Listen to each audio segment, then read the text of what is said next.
પૂર્વ કચ્છ પોલીસ દ્વારા એનડીપીએસ કેસોમાં સંડોવાયેલ આરોપીઓ સામે કડક કાર્યવાહી હાથ ધરવામાં આવી રહી છે। તે અંતર્ગત પૂર્વ કચ્છ પોલીસના માર્ગદર્શન હેઠળ એસઓજી દ્વારા આરોપી પિન્ટુ વેદાનંદ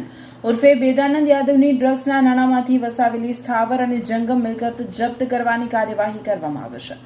આરોપી સામે એનડીપીએસ અધિનિયમ હેઠળ કુલ 4 ગુનાઓ નોંધાયેલા છે। તપાસ દરમિયાન સામે આવ્યું હતું કે આરોપીએ નશીલા પદાર્થોના ગેરકાયદે ધંધામાંથી મેળવેલા નાણાં વડે મિલકતો અને વાહનો ખરીદ્યા હતા। આ કાર્યવાહી હેઠળ વરસામેડી ખાતે આવેલ અંદાજે 15 લાખનું રહેણાંક મકાન જપ્ત કરવામાં આવ્યું છે।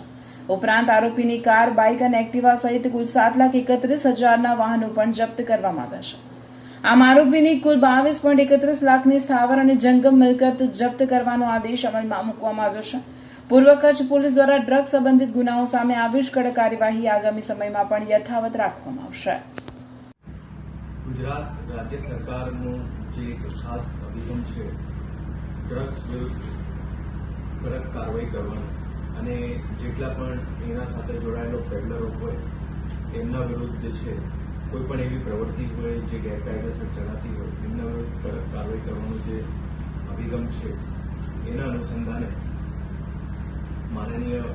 ડીજીપી સાહેબ, બોર્ડર રેન્જના આઈજીપી શ્રી ચિરાગ કોરડિયા સાહેબના માર્ગદર્શન હેઠળ પૂર્વ કચ્છ જિલ્લા પોલીસ દ્વારા જે ડ્રગ્સના પેડલર છે એ પેડલરો વિરુદ્ધ એક કાર્યવાહી કરવામાં આવી છે,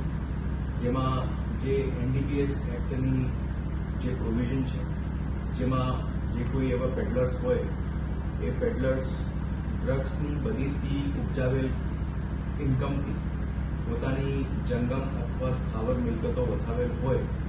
તો એના ઉપર પોલીસ દ્વારા કાર્યવાહી થઈ શકે એના આધારે એક વ્યક્તિ છે જેમનું નામ છે પિન્ટુ યાદવ, મૂળ બિહારનું છે પણ અહીંયા કચ્છમાં અંજાર વિસ્તારના વરસામેડીમાં એમનું રહેવાસ હતું। એમના વિરુદ્ધ ટોટલ 4 એનડીપીએસના ગુના દાખલ થયેલા છે,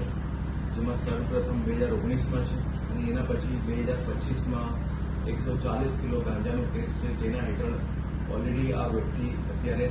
ગલપાદર જેલમાં છે। જે એનડીપીએસ એક્ટની પ્રોવિઝન છે એમાં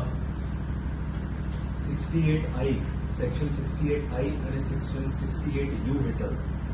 આ આરોપીની જે ડ્રગ્સના બધીથી મિલકતો વસાવેલ હોય, એમના પૈસાથી ઉપજાવેલ મિલકતો વસાવેલ હોય એના હેઠળ એમની મિલકતો જપ્ત કરવામાં આવી છે।